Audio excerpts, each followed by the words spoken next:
जहाँ वीरांगनाओं ने विज्ञान की बाजियां लगाई हैं, यहाँ महिलाओं ने वह स्थान अर्जित किया है जिससे देवता भी वंचित रहे हैं। अहिल्याबाई होलकर मराठा साम्राज्य की प्रसिद्ध महारानी और सूबेदार मल्हारराव होलकर के पुत्र खंडेराव की धर्मपत्नी थी। उनका जन्म 31 मई 1725 को महाराष्ट्र राज्य के चौंडी नामक गांव में हुआ था। वह एक सामान्य किसान की पुत्री थी। उनके पिता मानकोजी शिंदे एक सामान्य किसान थे। सादगी और घनिष्ठता के साथ जीवन व्यतीत करने वाले मानकोजी की अहिल्याबाई एकमात्र इकलौती पुत्री थी। अहिल्याबाई बचपन के समय में सीधी सादी और सरल कन्या थी। भगवान में विश्वास करने वाली और प्रतिदिन शिव मंदिर में पूजन करने जाती थी।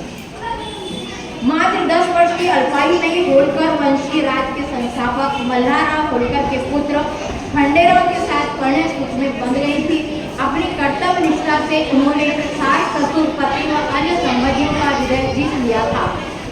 वे मात्र एक पुत्र और पुत्री की मां थी।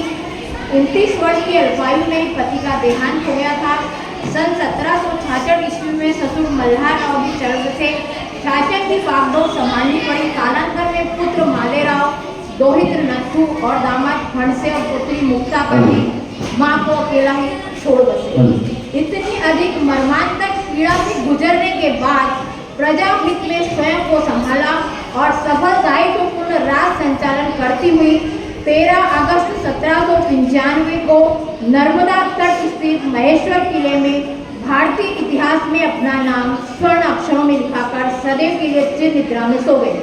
अहिल्याबाई ने अपने राज्य की सीमाओं के बाहर भी काफी कार्य करवाए थे। उन्होंने कई तीर्थ स्थानों के साथ ही कई मंदिर, घाट, कुएं, बावड़ियां, भूखे लोगों के लिए अन्न सत्र और प्याऊ का निर्माण भी करवाया था। उनके दिल में प्रजा के लिए बहुत प्यार और दया थी। प्रजा उन्हें सम्मान में राजमाता कहकर पुकारती थी। अहिल्याबाई ने करीब 30 साल के अद्भुत शासनकाल के दौरान एक छोटे से गांव इंदौर को एक समृद्ध और विकसित शहर बनाने में अपनी मजबूत भूमिका निभाई थी। अहिल्याबाई की बदौलत ही आज इंदौर की पहचान भारत के समृद्ध और विकसित शहरों में हुई है। उन्होंने समाज सेवा के लिए खुद को पूरी तरह समर्पित कर दिया था। उन्होंने समाज में विधवा महिलाओं की स्थिति पर भी खासा काम किया और उनके लिए उस वक्त बनाए गए कानून में बदलाव भी किया गया था। इसके अलावा उन्होंने महिला शिक्षा पर भी खासा जोर दिया। अपने जीवन में तमाम परेशानियां झेलने के बाद जिस तरह महारानी अहिल्याबाई ने अपनी अदम्य नारी शक्ति का इस्तेमाल किया था वो काफ़ी प्रशंसनीय है। अहिल्याबाई कई महिलाओं के लिए प्रेरणा स्रोत भी हैं।